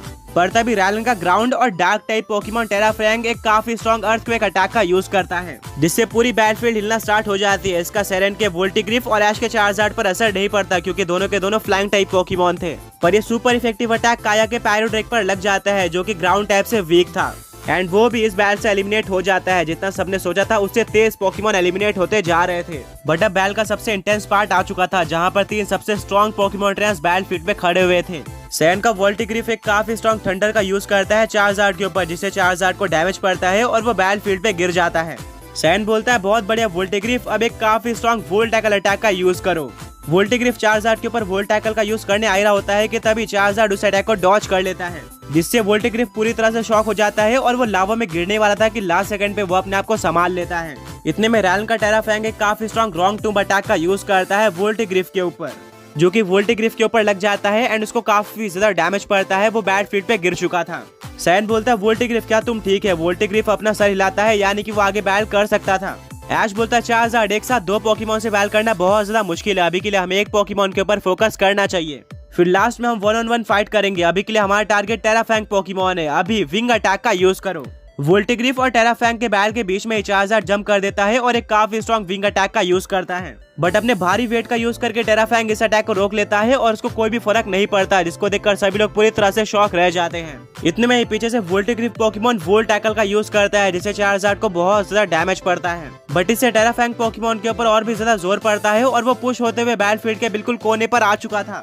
ऐश बोलता है चार्जार्ड बहुत बढ़िया, अभी ड्रैगन टेल अटैक का यूज करो। चार्जार्ड बिल्कुल ऐसा ही करता है। टेराफैंग काउंटर में फायर फैंग अटैक का यूज करता है। दोनों अटैक टकरा जाते हैं, बट ऐश के चार्जार्ड का ड्रैगन टेल ज्यादा पावरफुल होता है, जिसके चलते टेराफैंग और भी ज्यादा पीछे पुश हो जाता है और वो लावा में गिर जाता है, यानी कि वो एलिमिनेट हो चुका था रूल्स के अकॉर्डिंग। रैलन बोलता है नहीं टेराफैंग तुम इतना आगे आके नहीं हार सकते। वो बहुत ज्यादा डिसअपॉइंटेड हो जाता है। शेरमैन बोलता है कि अब 4 पोकेमॉन ट्रेनर्स एलिमिनेट हो चुके हैं और फाइनल बैटल है सेरेन और ऐश के बीच में, जहां पर fire flying type Pokemon Charizard बैल कर रहा है इलेक्ट्रिक फ्लाइंग टाइप पोकेमॉन वोल्टिग्रिफ से। देखते हैं कि इस बैल को कौन जीतता है अब, क्योंकि दोनों ही Pokemon part flying type Pokemon थे, वो उड़कर बैटलफील्ड के ऊपर आ जाते हैं। सैन बोलता है वोल्टिग्रिफ अभी वोल्ट टैकल अटैक का यूज करो। वहीं पर इसके काउंटर में ऐश का चार्जार्ड ड्रैगन टेल का यूज करता है। दोनों अटैक आपस में टकरा जाते हैं और इक्वली स्ट्रॉन्ग लग रहे होते हैं। अब देखना यह था कि कौन सा पोकेमॉन पहले पीछे पुश होता है। वोल्टिग्रिफ और चार्जार्ड दोनों अपना बेस्ट दे रहे थे, बट चार्जार्ड इसको ज्यादा देर तक नहीं सह पाता क्योंकि वो इलेक्ट्रिक टाइप से वीक है। इसीलिए वोल्टिग्रिफ का वोल्ट टैकल चार्जार्ड के ड्रैगन टेल को ओवरपावर कर देता है और चार्जार्ड को डैमेज पड़ता है। चार्जार्ड अनबैलेंस्ड होकर लावा के अंदर गिर रहा था। ऐश, ब्रॉक, मिस्ट्री सहीना सबकी सांसें थम चुकी थी। अगर चार्जार्ड लावा में गिर जाता है या फिर लावा टच कर लेता है तो वह एलिमिनेट हो जाएगा, जिससे सेरेन और उसका वोल्टिग्रिफ विनर बन जाएंगे। जैसे ही चार्जार्ड लावा के एकदम पास पहुंच जाता है वो टर्न ले लेता है और लावा से बच जाता है, जिसको देखकर सेरेन पूरी तरह से शॉक रह जाता है। वो बोलता है कि वोल्टिग्रिफ हमें चार्जार्ड को मौका नहीं देना है, अब भी थंडर अटैक का यूज करो। चार्जार्ड सारे के सारे थंडर को डॉज करते हुए वोल्टिग्रिफ की तरफ बढ़ रहा होता है। वोल्टिग्रिफ पोकेमॉन के पास पहुंचकर वो ड्रैगन क्लॉ अटैक का यूज करता है, जिससे वोल्टिग्रिफ को डैमेज पड़ता है, पर वोल्टिग्रिफ भी वाइल्ड चार्ज अटैक का यूज कर देता है, जिससे चार्जार्ड को डैमेज पड़ता है। दोनों ही पोकेमॉन्स बिल्कुल टक्कर के लग रहे थे। ऐश बोलता है चार्जार्ड मैं 4 सिंबल जीतने के लिए और ज्यादा वेट नहीं कर सकता, चलो इस बैल को खत्म कर देते हैं। साइज़मिक टॉस अटैक का यूज करो। सरीना बोलती है फाइनली ऐश का चार्जार्ड साइज़मिक टॉस का यूज करने जा रहा है। जैसे चार्जार्ड वोल्टिग्रिफ के पास पहुंच जाता है, सेरेन बोलता है कि वोल्टिग्रिफ इस अटैक को डॉज कर लो और वोल्टिग्रिफ बिल्कुल ऐसा ही करता है, बट ऐश का चार्जार्ड वापस से पीछे मुड़कर वोल्टिग्रिफ को पकड़ लेता है और आसमान में लेकर जाता है। सेरेन और वोल्टिग्रिफ भी हार नहीं मानते। सेरेन अपने वोल्टिग्रिफ को एक काफी स्ट्रॉन्ग थंडर का यूज करने बोलता है, जो कि चार्जार्ड के ऊपर आसमान में लगता है और उसको लगातार डैमेज पड़ रहा था। बैटल बहुत ज्यादा इंटेंस हो चुकी थी। चार्जार्ड आसमान में होता है, वोल्टिग्रिफ लगातार थंडर का यूज कर रहा था, जिससे चार्जार्ड को डैमेज पड़ते जा रहा था। ब्रॉक बोलता है कि हम ये भी नहीं बोल सकते कि चार्जार्ड हवा में है और flying type Pokemon electric type से वीक भी होते हैं। ये चार्जार्ड का असली टेस्ट है, देखते हैं वो कब तक थंडर को सह पाता है और क्या साइज़मिक टॉस को सक्सेसफुली यूज कर पाता है। मिस्ट्री बोलते तुमने बिल्कुल सही कहा, अगर वोल्टिग्रिफ चार्जार्ड को इनफ डैमेज दे पाता है तो वो इस बैटल को जीत जाएगा। ये बैटल फिलहाल के लिए इक्वल है। सेरेन और ऐश दोनों ही नर्वस होते हैं, किसी को भी नहीं पता था कि ये बैटल में कौन बाजी मारने वाला है। चार्जार्ड वोल्टिग्रिफ को आसमान में गोल गोल घुमाता है और नीचे की तरफ आना स्टार्ट कर देता है, यानी कि उसने आधा अटैक तो कर दिया था। ऐश बोलता है चार्जार्ड बहुत बढ़िया, बट चार्जार्ड अनबैलेंस्ड हो जाता है। उसको अब थंडर से बहुत ज्यादा डैमेज पड़ चुका था और कोई नॉर्मल पोकेमॉन इतना ज्यादा डैमेज नहीं सह सकता है। सेरेन बोलता है वोल्टिग्रिफ बहुत बढ़िया, अभी चार्जार्ड के पकड़ से छूट जाओ। वोल्टिग्रिफ बिल्कुल ऐसे ही करने की कोशिश करता है, बट सब ये देखकर शॉक रह जाते हैं कि चार्जार्ड ने अभी भी काफी तेज पकड़ बनाई हुई थी, वो हिम्मत नहीं हारा था। ऐश टेंस होकर बोलता है चार्जार्ड बस थोड़े और देर तक पकड़ बनाए रखो। चार्जार्ड उसको धीरे धीरे नीचे लेकर जा रहा था, पर जैसे वो बैटलफील्ड तक पहुंच जाता है वो बहुत ज्यादा वीक हो चुका था और वोल्टिग्रिफ उसके पकड़ से छूट जाता है और एक काफी ज्यादा बड़ा एक्सप्लोजन होता है, जिससे हर तरफ स्मोक हो जाता है और अब सभी लोग रिजल्ट का वेट कर रहे होते हैं। इस पॉइंट पर वोल्टिग्रिफ या फिर चार्जार्ड कोई भी जीत सकता था। धीरे धीरे स्मोक हटता है और देखने को मिलता है कि चार्जार्ड बैटलफील्ड पर गिरा हुआ है, वहीं पर वोल्टिग्रिफ कहीं पर भी देखने को नहीं मिल रहा है। सभी लोग कंफ्यूज हो जाते हैं। सेरेन आवाज देता है कि वोल्टिग्रिफ तुम कहाँ पर हो? तभी मिस्ट्री बोलती है कि वहाँ देखो ऐश, बैटलफील्ड में एक होल हो चुका है और चार्जार्ड उसके बाजू में ही है। ऐश बोलता है चार्जार्ड संभल कर, उस होल से तुम नीचे गिर सकते हो। सेरेन अपने वोल्टिग्रिफ को आवाज देना कंटिन्यू करता है, तभी वोल्टिग्रिफ की भी आवाज आती है, जो कि लावा में गिरा हुआ था, यानी कि वो ऑफिशियल इस बैटल से एलिमिनेट हो चुका था। ऐश, ब्रॉक, मिस्ट्री सहीना सभी लोग बहुत ज्यादा खुश हो जाते हैं। रेफरी यानी कि चेयरमैन बोलता है कि वोल्टिग्रिफ लावा में गिर चुका है, यानी कि वो ऑफिशियल इस बैटल से बाहर है, बट क्योंकि चार्जार्ड भी बैटलफील्ड पे गिरा हुआ है हम कोई भी विनर को डिसाइड नहीं कर सकते हैं। ऐश और उसके फ्रेंड सेलिब्रेट करना बंद करते हैं। सबकी आंखें चार्जार्ड के ऊपर होती है कि वो उठ पाता है या फिर नहीं। तभी चार्जार्ड कुछ मूवमेंट करता है और काफी ज्यादा कोशिश करके वापस खड़े हो जाता है, बट अभी भी उसके पैर शेक कर रहे होते हैं। रेफरी वेट करता है ये देखने के लिए कि चार्जार्ड कितने देर तक खड़े रह पाता है। कुछ टाइम वेट करने के बाद रेफरी बोलता है कि मैंने अपना डिसीजन बना लिया है। सभी लोग उसके तरफ देखते हैं। जब चार्जार्ड बैटलफील्ड की तरफ वोल्टिग्रिफ को लेकर आ गया था तो उसकी पकड़ ढीली हो गई थी और वोल्टिग्रिफ छूट जाता है, बट क्योंकि वो बैटलफील्ड के बहुत ज्यादा करीब था इसीलिए वो काफी ज्यादा फोर्स से बैटलफील्ड से टकरा जाता है, जिससे बैटलफील्ड टूट जाती है और उसमें एक होल हो जाता है जिसके थ्रू वोल्टिग्रिफ लावा में गिर जाता है। दूसरी तरफ वोल्टिग्रिफ ने काफी लंबे टाइम तक चार्जार्ड के ऊपर थंडरबोल्ट का यूज किया था जिससे वो भी हार चुका था, बट अब क्योंकि चार्जार्ड वापस से खड़े हो चुका है इस बैटल का विनर चार्जार्ड है, यानी कि ऐश को सिंबल मिलने वाला है। ऐश, ब्रॉक, मिस्टी और सेरेना बहुत ज्यादा खुश हो जाते हैं और सेलिब्रेट करना स्टार्ट कर देते हैं। वहीं पर दूसरी तरफ सेरेन और उसका वोल्टिग्रिफ इतना ज्यादा आगे आके भी हार चुका था। वो अपने वोल्टिग्रिफ को पॉकीबॉल के अंदर वापस लेता है और बोलता है कि तुमने बैल करने में बिल्कुल भी कमी नहीं छोड़ी थी, बट हमारा लक बहुत ही ज्यादा खराब था इसीलिए तुम बैटलफील्ड से नीचे गिर गए, बट ऐश और चार्जार्ड ने भी बहुत अच्छा ट्राई किया था। हम अगला क्वेश्चन जीतने की कोशिश करेंगे। ऐश का चार्जार्ड वापस से नीचे गिर जाता है क्योंकि वो बहुत ज्यादा थक चुका था बैल करके। ऐश चार्जार्ड को पॉकीबॉल के अंदर वापस लेता है। चेयरमैन बोलता है कि सेलिब्रेट करने के बाद वोल्केनो के नीचे आ जाना, वहाँ पर ही हम तुम्हें सिंबल देने वाले हैं। आगे बढ़ने से पहले पिछले पॉकी क्विज के विनर ये रहे। एंड आज का पॉकी क्विज ये है कि वो कौन सा पॉकीमॉन है जिसका मेगा एवोल्यूशन डिजाइन तो किया गया था बट पॉकीमॉन क्रिएटर्स को उसकी डिजाइन नहीं पसंद आई, इसीलिए उसको ऑफिशियली लॉन्च नहीं किया गया और आज उस पॉकीमॉन के पास मेगा एवोल्यूशन नहीं है। सेलिब्रेट करने के बाद ऐश और उसके फ्रेंड नीचे आते हैं जहाँ पर काफी सारे पॉकीमॉन ट्रेनर्स थे और ऐश से रायली मिलता है। ऐश बोलता है रायली तुम्हें कैसे पता चला कि यहाँ पर क्वेस्ट होने वाला है। रायली बोलता है कि बैटल होने के बाद हमें बताया गया कि स्टेडियम एक्चुअली में वोल्केनो के ऊपर था, बट अब काफी ज्यादा लेट हो चुका था और मेरे जैसे 98 और पॉकीमॉन ट्रेनर्स नीचे ही रुके हुए थे, वो पार्टिसिपेट नहीं कर पाए थे। ऐश बोलता है कि हाँ ऊपर सिर्फ और सिर्फ 6 पॉकीमॉन ट्रेनर्स थे। रायली बोलता है क्या सच में, और क्या तुमने सिंबल जीता? मैं श्योर हूँ कि तुमने सिंबल नहीं जीता होगा। ऐश एक स्माइल करता है और बोलता है कि शायद तुम सही कह रहे हो। तभी वहाँ पर चेयरमैन आ जाता है अपने कैनन पॉकीमॉन के ऊपर बैठकर और बोलता है कि मैं अनाउंस करने जा रहा हूँ कि इस टूर्नामेंट के अंदर 6 पॉकीमॉन ट्रेनर्स ने पार्टिसिपेट किया था एंड इस यूनिक बैटल में बाकी बचे 5 पॉकीमॉन ट्रेनर्स को डिफीट करके इस टूर्नामेंट का विनर ऐश बन चुका है, यानी कि वो सिंबल जीत चुका है। चेयरमैन अपने साथ सिंबल लाया था जो कि वो ऐश को दे देता है। रायली ये देखकर शॉक रह जाता है कि ऐश ने एक और सिंबल जीत लिया था जो कि उसका लगातार चौथा सिंबल था, जिससे उसको रियलाइज हो जाता है कि ऐश कोई नॉर्मल नहीं बल्कि एक बहुत ज्यादा स्ट्रॉन्ग पॉकीमॉन ट्रेनर है। ऐश और उसके सारे पॉकीमॉन सिंबल के साथ सेलिब्रेट करते हैं। चेयरमैन बोलता है कि बाकी सारे पॉकीमॉन ट्रेनर जो कि इस टूर्नामेंट में पार्टिसिपेट नहीं कर पाए, ये उनके लिए एक लेसन था, यानी कि आपको पॉकीमॉन ट्रेनिंग के लिए पैशनेट होना पड़ेगा। सारे पॉकीमॉन ट्रेनर्स ऐश के लिए क्लैप करते हैं। चेयरमैन ऐश को बोलता है कि तुम सच में काफी स्ट्रॉन्ग पॉकीमॉन ट्रेनर हो एंड मैं डेफिनेटली बता सकता हूँ कि तुम काफी ज्यादा आगे जाने वाले हो। ऐश चेयरमैन को थैंक यू बोलता है एंड इसके बाद वो वहाँ से चले जाता है। मिस्टी बोलती है कि ऐश की अभी तक की जर्नी बहुत ज्यादा अमेजिंग चल रही है, उसने लगातार 4 सिंबल जीत लिए हैं। सेरेना बोलते हैं कि हाँ शायद ही कोई पॉकीमॉन ट्रेनर आज तक ये कर पाया होगा। बस ऐश को 2 और सिंबल जीतने हैं जिसके बाद वो पॉकीमॉन लीग में पार्टिसिपेट कर पाएगा और हेक्टर से मिल पाएगा। सबकी बातें चली रही होती है कि तब ऐश को पीछे से आवाज आती है। वो पीछे मुड़कर देखता है और वहाँ पर उसको रायली दिखता है। रायली बोलता है कांग्रेट्स ऐश, तुमने अपना 4 सिंबल जीत लिया है। सॉरी मैंने तुम्हारे ऊपर शक किया था। ऐश बोलता है कोई बात नहीं। रायली बोलता है कि मैं तुमसे पॉकीबॉल लीग में जरूर मिलूंगा, अभी के लिए मैं यहाँ से जा रहा हूँ। रायली और ऐश एक दूसरे से हाथ मिलाते हैं और अलग अलग रास्ते चले जाते हैं। ब्रॉक बोलता है कि इससे पहले कि हम इस सिटी से बाहर जाए, मुझे ये बताना है कि जब हम वोल्केनो सिटी के अंदर स्टेडियम को ढूंढ रहे थे तो शायद मैंने एक फॉसिल शॉप देखी थी जहाँ पर अलग अलग तरह के फॉसिल्स बिकते थे और शायद वहाँ पर हमें कुछ इन्फॉर्मेशन मिल सकती है कि हम अपने फॉसिल को कैसे रिवाइव करें। ऐश बोलता है कि हाँ, और मुझे एग भी मिला था जो कि अभी तक शेक नहीं कर रहा है, यानी कि इसको बाहर निकलने में अभी टाइम लगेगा। ऐश बोलता है क्या सच में पॉकीमॉन वर्ल्ड में इतने सारे फॉसिल पॉकीमॉन एग्जिस्ट करते हैं? मुझे तो सिर्फ और सिर्फ कुछ ही के नाम याद है। ब्रॉक बोलता है कि मुझे भी यही कंफ्यूजन है, फॉसिल पॉकीमॉन्स बहुत ज्यादा रेयर होते हैं और अभी तक मैंने सिर्फ और सिर्फ 24 फॉसिल पॉकीमॉन्स के बारे में ही पढ़ा है, बट हो सकता है कि इस रीजन में कुछ और फॉसिल पॉकीमॉन्स भी हो। वो लोग शॉपकीपर से बात करते हैं एंड शॉपकीपर उनको बताता है कि यहाँ पर कुछ सेम पॉकीमॉन के फॉसिल पॉकीमॉन्स भी है, जिसके चलते यहाँ पर काफी सारी फॉसिल दिख रहे हैं। शॉपकीपर उनको 4 फॉसिल दिखाता है और बोलता है कि क्या तुम बिलीव कर सकते हो ये चारों फॉसिल एक ही पॉकीमॉन के हैं। सभी लोग ये सुनकर पूरी तरह से शॉक रह जाते हैं। ब्रॉक बोलता है कि हाँ, ये सारे फॉसिल एक जैसे तो दिख रहे हैं, बट कुछ का साइज अलग है, वहीं पर कुछ का कलर अलग है। शॉपकीपर बोलता है कि हाँ, यही पॉइंट है जो कि मैं तुम्हें समझाना चाहता था। इनमें से कुछ पॉकीमॉन नॉर्मल है, कुछ बड़े साइज के हैं, कुछ शाइनी है और कुछ की साइज छोटी है। ब्रॉक बोलता है कि अच्छा मैं समझ गया। वेल हम यहाँ पर कोई फॉसिल लेने तो नहीं आए थे, बट हमारे पास ऑलरेडी एक फॉसिल है एंड अब हम इस फॉसिल को रिवाइव करना चाहते हैं। क्या आपको पता है कि हम इस फॉसिल को कहाँ रिवाइव कर पाएंगे? वो शॉपकीपर बोलता है कि हाँ, तुम लोग बिल्कुल सही जगह पर आए हो, हम यहाँ पर फॉसिल्स को भी रिवाइव करते हैं।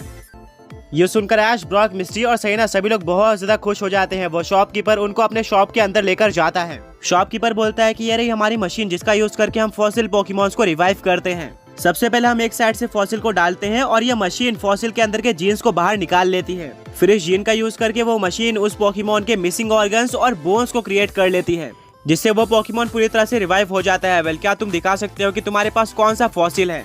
ऐश बैग से फॉसिल निकालता है और वो शॉपकीपर को दे देता है। शॉपकीपर बोलता है, इंटरेस्टिंग, मुझे बचपन से ही फॉसिल पोकेमॉन बहुत ज्यादा पसंद है और फॉसिल्स को कलेक्ट करने का शौक है, इसीलिए मेरे पास बहुत सारे अलग अलग तरह के पोकेमॉन्स के फॉसिल है। मैंने इन सबको केव के अंदर से ढूंढा था, ऐसी जगह से जहाँ पर कोई भी नहीं पहुँच पाया, बट मैंने आज तक ऐसा कोई फॉसिल नहीं देखा था। तुम्हें ये कहाँ से गया? ऐश बोलता है, वेल, मैं पोकेमॉन लीग में पार्टिसिपेट करना चाहता हूँ, जिसके लिए मुझे काफी सारे क्वेस्ट में पार्टिसिपेट करना पड़ता है। एंड जब मैंने सेकंड क्वेस्ट में पार्टिसिपेट किया था तो वहाँ पर पोकेमॉन ट्रेयर्स को फॉसिल ढूंढने बोला गया था एंड वहीं पर मुझे ये फॉसिल मिला। शॉपकीपर बोलता है, ठीक है, ये देखने में मजा आएगा कि इस फॉसिल के अंदर से कौन सा पोकेमॉन निकलता है। मैं तो बहुत ज्यादा एक्साइटेड हूँ, थैंक यू इस फॉसिल को हमारे पास लाने के लिए। ऐश बोलता है, ठीक है, तो इस फॉसिल को जल्दी से रिवाइव करो। शॉपकीपर बोलता है कि वेल, फॉसिल को पोकेमॉन में कन्वर्ट करने की प्रोसेस काफी ज्यादा लंबी होती है और इसके लिए हमें कुछ महीने या फिर हफ्ते भी लग सकते हैं, क्योंकि ऑर्गन्स और पूरा स्केलेटन बनाने में काफी टाइम लगता है। अगर तुमने कभी इससे पहले फॉसिल को रिवाइव किया होगा तो तुम्हें पता होगा कि इसमें कितनी ज्यादा लंबी प्रोसेस लगती है। जैसे ये फॉसिल रिवाइव होने वाला होगा हम तुम्हें बुला लेंगे। ऐश बोलता है, ठीक है, मैं इंतजार करूंगा। उस शॉपकीपर को फॉसिल बहुत ज्यादा पसंद आया होता है। ऐश और इसके फ्रेंड शॉप से बाहर आ जाते हैं। ऐश बोलता है कि मुझे अपना फॉसिल पोकेमॉन देखना था, बट हमें थोड़ा और देर वेट करना पड़ेगा। ब्रॉक बोलता है कि हाँ, ये प्रोसेस का पार्ट है, हम इसमें कुछ भी नहीं कर सकते हैं, बट तुम्हें कुछ हफ्ते बाद ही अपना फॉसिल पोकेमॉन मिल जाएगा। अब ऐश और उसके फ्रेंड्स वोल्केनिक सिटी से बाहर आते हैं। हर बार की तरह ब्रॉक अपना मैप निकालता है। इतने में चौथे क्वेस्ट का चेयरमैन वहाँ पर आ जाता है अपने कैनन पोकेमॉन के ऊपर बैठकर। वो बोलता है कि ऐश, तुम कहाँ जा रहे हो? ऐश रिप्लाई करता है कि मैं अब अपना 5th क्वेस्ट में पार्टिसिपेट करने जा रहा हूँ। वो चेयरमैन बोलता है कि क्या तुम्हें याद है कि 4th क्वेस्ट के विनर को सिर्फ और सिर्फ सिंबल ही नहीं बल्कि उसके साथ फायर गार्डियन कैनन पोकेमॉन के साथ मिलने का मौका भी मिलने वाला था। क्या तुम उस पोकेमॉन से मिलना चाहोगे या फिर अपनी जर्नी कंटिन्यू करोगे? ऐश बोलता है, क्या मैं इसके बारे में कैसे भूल सकता हूँ, मैं उस पोकेमॉन से जरूर मिलना चाहूंगा। मिस्टी बोलती है कि हमें पोकेमॉन लीग में जल्द से जल्द पार्टिसिपेट करना है, हमारे पास ज्यादा टाइम नहीं बचा हुआ है, शायद तुम्हें पोकेमॉन लीग के बाद ही फायर गार्डियन पोकेमॉन से मिलना चाहिए। ऐश बोलता है कि हाँ, ये पॉइंट भी बिल्कुल सही है, ठीक है, मैं पोकेमॉन लीग के बाद ही फायर गार्डियन पोकेमॉन से मिलूंगा। चेयरमैन बोलता है, ठीक है, जैसे तुम्हारी मर्जी, मैं यहाँ से चलता हूँ। ब्रॉक वापस से अपना मैप निकाल लेता है। मैप के अकॉर्डिंग अगला क्वेस्ट कैलेस्टीन सिटी में होने वाला था, जहाँ पर ऐश को अपना 5th सिंबल मिलेगा, जिसके बाद उसको सिर्फ और सिर्फ एक और सिंबल जीतना होगा एंड वो पोकेमॉन लीग में पार्टिसिपेट कर सकता है एटेरो रीजन की। ऐश बोलता है, ऑलराइट, हमें अपने रास्ते पर चलना होगा। ब्रॉक बोलता है कि बट यहाँ पर एक और बैड न्यूज है, वहाँ पर जाने के लिए कोई फॉरेस्ट लेक या फिर डेफिनेटली कोई ट्रेन नहीं है, हमें इस बार एक हिल को पार करके जाना होगा और यहाँ पर गर्मी काफी ज्यादा होती है। ऐश बोलता है, कोई बात नहीं, हमने काफी सारे अलग अलग चैलेंजेस को फेस किया है, हम इसको भी फेस कर लेंगे। ऐश की बात मानकर ब्रॉक, मिस्टी, सैना और ऐश सभी लोग आगे बढ़ते हैं एंड वो लोग फाइनली माउंटेन पे पहुंच जाते हैं, जहाँ पर काफी सारे पुराने और एंशिएंट स्टोन्स थे, जिसको देखकर लगता है कि एक टाइम पर यहाँ पर पोकेमॉन ट्रेनर्स रहते होंगे। ये एक सिटी थी जो कि काफी ज्यादा बिजी रहती थी। तभी ब्रॉक बोलता है कि वहाँ देखो, वहाँ पर मैसिव पिलर्स है जिनमें काफी सारे क्रैक लगे हुए हैं। इस जगह की काफी रिच हिस्ट्री है और किसी टाइम पर यहाँ पर 2 स्ट्रॉन्ग पोकेमॉन्स लड़ा करते होंगे। मिस्टी बोलते हैं, तुमने बिल्कुल सही कहा, वो लोग इस जगह को और भी एक्सप्लोर करते हैं, जहाँ पर उनको एशियंट पोकेमॉन्स के बोन्स भी देखने को मिलते हैं। सैना बोलते हैं कि एक टाइम पर यहाँ पर बहुत सारे पोकेमॉन ट्रेनर्स और पोकेमॉन रहा करते थे, बट ऐसा क्या हुआ कि ये सारे पोकेमॉन ट्रेनर्स गायब हो गए एंड आज हमें इस जगह पे कोई भी इंसान या फिर पोकेमॉन ट्रेनर देखने को नहीं मिल रहा है। ब्रॉक बोलता है कि इसका एक काफी बड़ा रीजन क्लाइमेट हो सकता है। तुम लोग फील कर रहे होगे कि यहाँ पर बहुत ज्यादा गर्मी है, जहाँ पर नॉर्मल इंसान नहीं रह सकते। शायद एक टाइम पर यहाँ पर मॉडरेट क्लाइमेट हुआ करता होगा, जिसके चलते ज्यादातर ह्यूमंस यहीं पर रहना पसंद करते थे। आगे बढ़ने से पहले पिछले पॉकी क्विज के विनर्स ये रहे और आज का पॉकी क्विज ये है। आपको पता होगा कि ज्यादातर पोकेमॉन्स के पास एक ही मेगा एवोल्यूशन होता है, बट वो कौन से इकलौते 2 पोकेमॉन्स है जिनके पास 2 अलग अलग मेगा एवोल्यूशन है। आसपास सिर्फ और सिर्फ कुछ ग्राउंड टाइप पोकेमॉन्स देखने को मिले थे, जिन्होंने इस जगह पर रहने के लिए अडेप्ट कर लिया है। तभी सैना बोलती है, सामने देखो, वहाँ पर शायद कुछ इंसान या फिर घर है जहाँ से बहुत सारी आवाजें आ रही हैं। ब्रॉक बोलता है कि हाँ, हमें वहाँ पर चलना चाहिए। ऐश और उसके फ्रेंड सभी लोग उस जगह पर पहुंच जाते हैं। ये एक मार्केट थी जहाँ पर अलग अलग तरह के आइटम्स बिक रहे थे, जैसे कि Pokemon battle gears, Pokemon treats और हीलिंग पोशन। ऐश और उसके फ्रेंड्स अपने पोकेमॉन्स के लिए कुछ बेरीज लेते हैं, जिनको उनके पोकेमॉन बहुत ज्यादा एंजॉय करते हैं। कुछ देर रेस्ट करने के बाद और पानी पीने के बाद ऐश बोलता है कि अब हमें कैलेस्टीन सिटी की तरफ बढ़ना चाहिए। वहाँ पर एक पोकेमॉन ट्रेनर भी होता है जो कि ऐश और उसके फ्रेंड्स की बात सुन रहा था, वो उनके पास आ जाता है। और पूछता है कि क्या तुम पोकेमॉन ट्रेनर्स हो और कैलेस्टीन सिटी की तरफ जा रहे हो। ऐश बोलता है कि हाँ, बट तुम ये क्यों जानना चाहते हो। वो पोकेमॉन ट्रेनर बोलता है ठीक है तुम जा सकते हो, बट अपना ध्यान रखना क्योंकि कैलेस्टीन सिटी की तरफ जाने का एक ही रास्ता है। एंड उस रास्ते में रिसेंटली एक अजीब सा पोकेमॉन डिस्ट्रक्शन मचा रहा है, वो धीरे धीरे कैलेस्टीन सिटी की तरफ बढ़ रहा है। ऐश बोलता है अजीब पोकेमॉन ये क्या है। वो पोकेमॉन ट्रेनर बोलता है कि इसके बारे में किसी को भी नहीं पता, यहाँ पर किसी भी पोकेमॉन ने उसको नहीं देखा है, बट हाँ एक चीज कंफर्म है कि वो पोकेमॉन काफी फास्ट और पावरफुल है। कैलेस्टीन सिटी में काफी सारे स्ट्रॉन्ग पोकेमॉन ट्रेनर्स रहते हैं और उन सारे पोकेमॉन ट्रेनर्स ने मिलकर उस पोकेमॉन को कैलेस्टीन सिटी की तरफ बढ़ने से रोकने की कोशिश करी है, बट वो पोकेमॉन नहीं रुक रहा है। सारे पोकेमॉन ट्रेनर्स फेल हो चुके हैं। मेरे अकॉर्डिंग अभी के लिए तुम्हें कैलेस्टीन सिटी की तरफ नहीं जाना चाहिए, बल्कि उस पोकेमॉन के जाने का वेट करना चाहिए। ऐश खड़े हो जाता है और बोलता है कि मुझे इसी तरह का चैलेंज चाहिए था, इससे मेरे और मेरे पोकेमॉन्स की बहुत ज्यादा अच्छी ट्रेनिंग हो जाएगी। चलो उस पोकेमॉन को चेकआउट करते हैं। पोकेमॉन ट्रेनर पूरी तरह से शॉक रह जाता है। मिस्टी, ब्रॉक और सरीना भी ऐश को समझाने की कोशिश करते हैं। वो बोलते हैं कि ये डेंजरस हो सकता है, किसी को भी नहीं पता है कि वो पोकेमॉन कैसा है और कितना स्ट्रॉन्ग है। डेफिनेटली वो कोई नॉर्मल पोकेमॉन तो नहीं है। ऐश बोलता है कि मुझे भरोसा है कि मैं उस पोकेमॉन को डिफीट कर दूंगा। सभी लोग ऐश को रोकने की कोशिश करते हैं, बट वो नहीं रुकता है। इसीलिए ब्रॉक, मिस्टी और सरीना को भी ऐश के पीछे पीछे जाना पड़ता है। जैसे जैसे वो आगे बढ़ रहे थे माउंटेन्स दिखना बंद हो गए थे, बट अभी भी रास्ते में काफी सारे बड़े पत्थर थे, जिसके चलते ऐश और उसके फ्रेंड्स को आगे जाने में दिक्कत आती है। वो लोग काफी धीरे आगे बढ़ रहे थे। कुछ देर आगे बढ़ने के बाद अचानक से ठंडी हवा बहने लगती है। सभी लोग पूरी तरह से शॉक रह जाते हैं। मिस्टी बोलते क्या तुम लोगों ने भी उसको फील किया। ब्रॉक बोलता है कि हाँ, काफी टाइम से यहाँ पर गर्मी थी, पर अचानक से ठंडी हवा चलने लगी है। सब लोग इस चीज को इग्नोर करके आगे बढ़ते हैं। तभी एक काफी तेज रोर की आवाज आती है, जिससे पूरी जमीन हिल जाती है और काफी तेज हवा चलना स्टार्ट हो जाती है। साथ में फॉग भी आ चुकी थी, जिससे ऐश और उसके फ्रेंड्स को आगे देखना मुश्किल हो रहा था। सरीना बोलती है कि ये क्या था, अचानक से इतने सारे चेंजेस कैसे आ रहे हैं। सभी लोग नर्वस होते हैं, बट ऐश एक्साइटेड होता है। वो बोलता है कि शायद इसी के बारे में उस पोकेमॉन ट्रेनर ने हमें वार्निंग दी थी। अब हमें आगे चलना चाहिए एंड चैलेंज को फेस करना चाहिए।